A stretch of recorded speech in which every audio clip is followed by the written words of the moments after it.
তোমাদের ওখানে অঙ্গনারীর খাবার ঠিকঠাক করে ভালো দেয় তো? কোনো ভেজাল থাকে না তো? খাবার পুরো পরিষ্কার হয় তো? খাবারের মধ্যে কোনো পোকামাকড় পড়ে না তো? ঠিকঠাক মতন খিচুড়ি দেয় তো? খিচুড়ি এরকম তো না যে 3 দিন 4 দিন খিচুড়ি হলো না, 5 দিনের দিন খিচুড়ি হলো, তাও ঠিকঠাক করে খিচুড়ি দিল না। ডিম পাড়া তো ঠিকঠাক করে। তোমাদের অঙ্গনারীর আশেপাশেটা পরিষ্কার তো? অঙ্গনারীর ম্যাডাম ঠিকঠাক মতন পড়াতে আসে তো? তার টাইম অনুযায়ী অঙ্গনারীতে ঠিকভাবে আসে তো? নির্দিষ্ট টাইম ভাবে আসে তো? এমন না তো কোনোদিন 9টায় আসে ম্যাডাম, কোনোদিন 10টায় আসে, কোনোদিন 10:30, কোনোদিন 9:30, মানে এক এক দিন এক এক রকম, এরকম না তো? কিসের জন্য এটা বলছি তোমরা বুঝতে পারছো? এটা হচ্ছে আমাদের এখানে হয়, তাই তোমাদেরকে এটাই আমি আজকে বলবো যে আমাদের এখানকার অঙ্গনারী কিরকম। এটা অনেক আগেই করা উচিত ছিল, কিন্তু এতদিন করা হয়নি। আজকে ভাবলাম যেহেতু আমি তো ভিডিও বানাচ্ছি, তো ওই জিনিসটা নিয়ে একটু ভিডিও করে যদি কারোর উপকার। তো চলো আগে তোমাদের অঙ্গনারীটা দেখে নিয়ে আসি, তারপরে কথা হবে।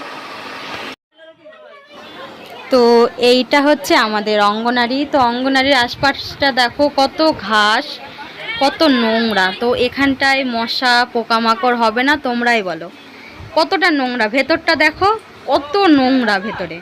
এর মধ্যেই মানুষ আসছে, ছেলেপিলে বসছে, এর ভেতরেই খাবার বানাচ্ছে। হাঁড়ি কড়াইগুলো ঠিকঠাকভাবে মাজা হয় না। মানে তোমাদের তো এই মুহূর্তে এগুলো দেখাতে পারছি না, এগুলো আগে হয়েছে। এগুলো দেখাতে গেলে আমাকে অল টাইম ওদের মুখের গোড়ায় ভিডিও নিয়ে মোবাইল নিয়ে বসে থাকতে হবে। তো এই যে আমাদের ম্যাডাম বসে আছে। আমি এই কথাগুলো কেন বললাম? আমাদের এখানকার অঙ্গনারী ম্যাডাম কোনোদিন টাইম মতো আসবে না। কোনোদিন 8টা, কোনোদিন 9টা, কোনোদিন 10টা। 8টার দিকে আসবে, পড়াতে পড়াতে কতবার উঠবে তার নাই ঠিক। তারপরে 9:30টার মধ্যে অঙ্গনারী শেষ হয়ে যায়, 10টার মধ্যে পুরো কমপ্লিট। কোনোদিন 9:30টার দিকেও আসবে, যখন ছুটির টাইম, তখন ছেলেপিলেরা এসে চলে যায়। তারপরে খিচুড়ি তো ভালো মতন করবেই না। আর হচ্ছে আমি এগুলো বলতে বাধ্য, আজ আমারও প্রচণ্ড রাগ হয়ে গেছিলো, বলতে বাধ্য আমি। তো কোনোদিন খিচুড়ি তো করবে না ভালো মতন। আবার একটু বৃষ্টি টিষ্টি হলে বা একটু মেঘলা কি এমনিও, ওটা হচ্ছে মানে ওই ম্যাডামের হচ্ছে ওটা অভ্যাস। মানে নাক লজ্জা বলে তো কিছু নেই, মানুষ খুবই খারাপভাবে বলে, মানে লজ্জা ঘৃণা বলে কিছু নেই। খিচুড়ি করবে না 3 দিন 4 দিন 5 দিন, খিচুড়ি করা বন্ধ। এবার খিচুড়ি করা বন্ধ, ডিম দিবে হয়তো। সেদ্ধ ডিম কে নেবে? খালি সেদ্ধ ডিম করে দিবে, হয়তো দিবেও না। কে খালি সেদ্ধ ডিমের জন্য বসে থাকবে? খিচুড়িও করবে না। 5 দিনের দিন খিচুড়ি করবে, তাও দিবে কত তারপরে একটুখানি খিচুড়ি দেবে। তাহলে সরকারি থেকে আমাদের জন্য, আমাদের ছেলেপিলের জন্য তো চাল ডাল পাঠাচ্ছে নাকি, খাবার তো পাঠাচ্ছে। তাহলে সেই চাল ডাল খাবারগুলো কি করছে ম্যাডাম? করছেটা কি? আবার ডিমও দিবে না। ডিমও ওরকম হয়তো এক একদিন দিল, এক একদিন দিল না। বলবে হয়তো কাল নিও, পরশু নিও। বাচ্চাগুলো যে পড়াশোনা করে তার চারিপাশটা এত নোংরা, মানে এত নোংরা যে কি বলে বোঝাতে পারবো না তোমাদেরকে। ভিডিওতে যেইটুকু দেখানো গেল অত বোঝা যায় না, মোবাইলে ক্যামেরাতে সব কিছুই পরিষ্কার, অত তো বোঝা যায় না। কিন্তু চারিপাশটা প্রচণ্ড নোংরা, প্রচণ্ড।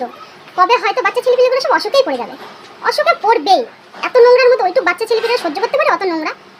আমাদের এখানকার, আমি বাস এটাই বলতে চাচ্ছি, আমাদের এখানকার অঙ্গনারী ম্যাডাম একটু ভালো না, একটু না। চাইছে এই ভিডিওটা সবাই দেখুক, এবং ভিডিওটা আরও অন্যজনের কাছে শেয়ার করুক, যাতে দেখে বুঝতে পারে, অনেক মানে একটু দূরে যাক যে ভিডিওটা যে ম্যাডামটা কীরকম, যাতে কিছু একটা ব্যবস্থা হয়, যেন এই ম্যাডামের কিছু একটা ব্যবস্থা হয়। আমাদের আসলে মেন কথা, আমাদের পাড়ার লোক ভালো তো, নাহলে এই ম্যাডাম কবেই উঠে যেত। আমাদের পাড়ার লোক ভালো বলে তো এই ম্যাডামকে কিছু বলে না। আমার পাড়ার কেউ যদি এই ভিডিওটা দেখে, তো আমি নিশ্চিত বলছি যে হলো কেউ আমাকে খারাপ বলবে না। কিসের জন্য? সবাই জানে এটা, যে আমি যেগুলো বললাম সেগুলো সব ঠিক। আমাদের পাড়ার লোকেও মানে ম্যাডামের উপরে ক্ষিপ্ত হয়ে গেছে। কি বলবো, আমি গলা উঁচু করে বলছি, আমাদের এখানকার অঙ্গনারী ম্যাডাম একটু ভালো না। যদি আর কিছুদিন যদি এখানে থাকে তো বাচ্চা ছেলেপেলেগুলো অসুখে পড়বে। তাই বলছি ভিডিওটা তোমরা যদি কারোর কাছে পাঠাতে পারো, আমি তো পারলাম না, আমি কোথায় যাবো, মেয়ে মানুষ বাড়ির বই। তো ভিডিওতে ছাড়ছি, কেউ যদি কোথাও পাঠাতে পারো তাহলে একটু পাঠিয়ে, তাহলে বাচ্চাগুলো অসুস্থ হয়ে পড়বে। আমি যেগুলো বলছি সেগুলো সত্যি, সব ঠিক।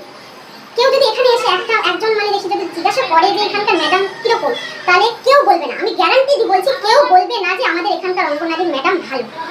তো দয়া করে বলছি, ভিডিওটা যদি কাউকে পাঠানোর থাকে তাদেরকে তাহলে পাঠিয়ে একটু হেল্প করো, যাতে বাচ্চাগুলো একটু বাঁচতে পারে এই ম্যাডামের হাত থেকে। আর একটা কথা তো বলিনি, কতদিন খিচুড়ির মধ্যে টিকটিকি পড়েছে, মাছি পড়েছে, পোকা পড়েছে, তার নাই বলার কথা নাই। খিচুড়ি বাচ্চাকে খাওয়ার সময় গিয়ে দেখছে খিচুড়ির মধ্যে